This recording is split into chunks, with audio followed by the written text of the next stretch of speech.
আসসালামু আলাইকুম প্রিয় শিক্ষার্থী, ইজি পাঠশালার পক্ষ থেকে আপনাদেরকে স্বাগত জানাচ্ছি। আমি আহমেদ সোহাগ। আমরা আজকে বাংলা বানানের খুবই গুরুত্বপূর্ণ দুটো শব্দ নিয়ে আলোচনা করব এবং এই শব্দের আলোকে বাকি যে শব্দগুলো হয়ে থাকে সেগুলো যেন আপনি সহজে বুঝতে পারেন তার একটা ট্রিক্স আমরা শিখে যাব ইনশাআল্লাহ। একটু খেয়াল করুন, আমরা প্রায় সমস্যায় পড়ি যে আমরা পুরস্কার বানানে মূর্ধন্য স দেব নাকি দন্ত স দেব, এটা নিয়ে আমরা প্রবলেমে পড়ে যাই। আপনাকে মনে রাখতে হবে এখানে রুলটা কি, রুলটা একটু খেয়াল করতে হবে। রুলটা হচ্ছে এরকম, এই যে আমি শব্দটা লিখলাম পুরো বিসর্গ যোগ কার, একটু খেয়াল করতে হবে এরকম শব্দটা আছে। আবার শব্দটা হচ্ছে এরকম একটা আছে, আরেকটা লিখলাম আমি পরিবিসর্গ যোগ কার। এবার আপনি খেয়াল করুন, এই যে দুটো শব্দ আমি লিখেছি এখানে আপনি দেখতে পাচ্ছেন যে বিসর্গটা যে আছে সেই বিসর্গটাই কিন্তু স হবে। বিসর্গটা দুইটা স হতে পারে, একটা হচ্ছে দন্ত স হতে পারে আর আরেকটা হচ্ছে মূর্ধন্য স হতে পারে। একটু খেয়াল করুন, বিসর্গটা কয়টা স হতে পারে? দুইটা স, একটা দন্ত স আর আরেকটা হচ্ছে মূর্ধন্য স। কিন্তু প্রশ্ন হচ্ছে যে কোনটা কখন হবে সেটা আমি কিভাবে বুঝবো? এইটা বোঝার একটা নিয়ম আছে। নিয়ম হচ্ছে এই বিসর্গের পূর্ববর্তী স্বরকে, পূর্ববর্তী বর্ণের স্বরধ্বনিকে, তার উপরে ডিপেন্ড করবে এটা দন্ত স হবে নাকি মূর্ধন্য স হবে। যদি এর পূর্ববর্তী স্বরধ্বনি মানে বিসর্গের পূর্ববর্তী বর্ণের স্বরধ্বনি যদি অ বা আ হয় তাহলে এই বিসর্গটাকে চেঞ্জ করে বা পরিবর্তন করে আমরা দন্ত স ব্যবহার করব বিসর্গের স্থলে।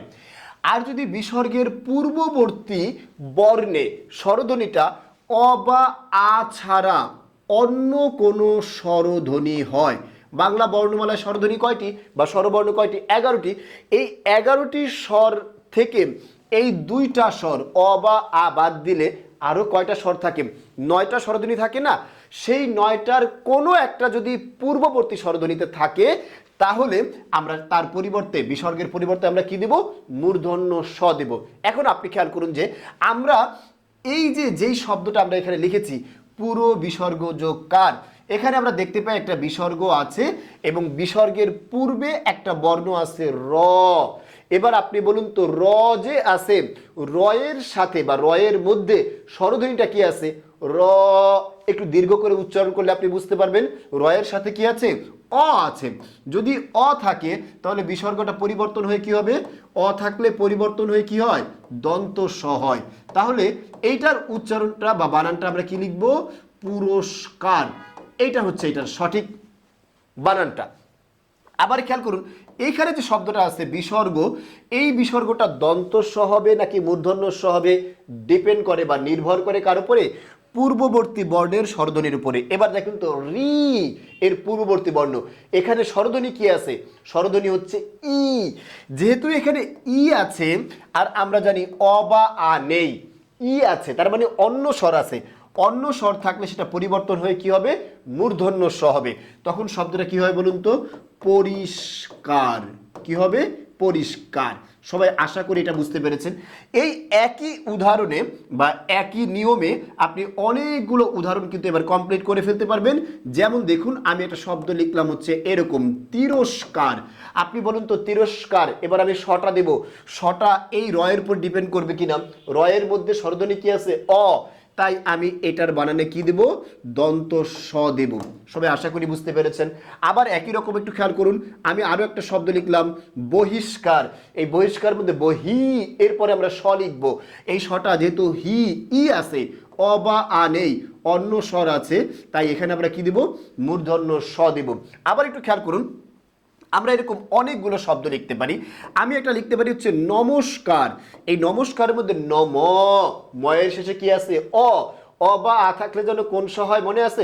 দন্ত স হয়। তাহলে এটা উচ্চারণটা কি হবে? বানানটা কি হবে? নমস্কার। এইটা হবে এটার সঠিক বানান, মানে এখানে দন্ত স হবে। আশা করি সবাই বুঝতে পেরেছেন। এইরকম ভাবে আপনি এটার সাথে রিলেটেড আরো যতগুলো শব্দ আছে, আমি একটা শব্দ লিখলাম হচ্ছে অনুষ্ঠান। কি লিখলাম বলুন তো? অনুষ্ঠান। আমি অনুষ্ঠানের মধ্যে অনু এর পরে আমরা স দেব, যেহেতু অনু অনুর মধ্যে স্বরধ্বনি কি আছে? রস্বউ আছে, অ বা আ কিন্তু নেই, অন্য স্বরধ্বনি আছে। তাই এইটাকে আমরা এখানে আমরা স দিলে সেই সটা কি হবে? মূর্ধন্য স হবে, অনুষ্ঠান। সবাই কথা কি বুঝতে পেরেছেন? একই রকম ভাবে অনেক শব্দ হতে পারে, হতে পারে কি? প্রতিষ্ঠান। এখানেও ঠিক একই রকম ভাবে এই রুলকে ফলো করে আপনাদের এই মূর্ধন্য শটা এখানে হয়েছে। এরকম ভাবে অসংখ্য শব্দ বানান আপনি খুব সহজেই সমাধান করতে পারবেন।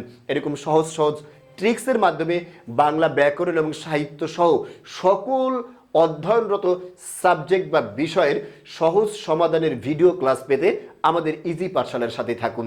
পরবর্তী ক্লাস দেখার আমন্ত্রণ জানিয়ে আজকের মতো এখানেই শেষ করছি। আসসালামু আলাইকুম।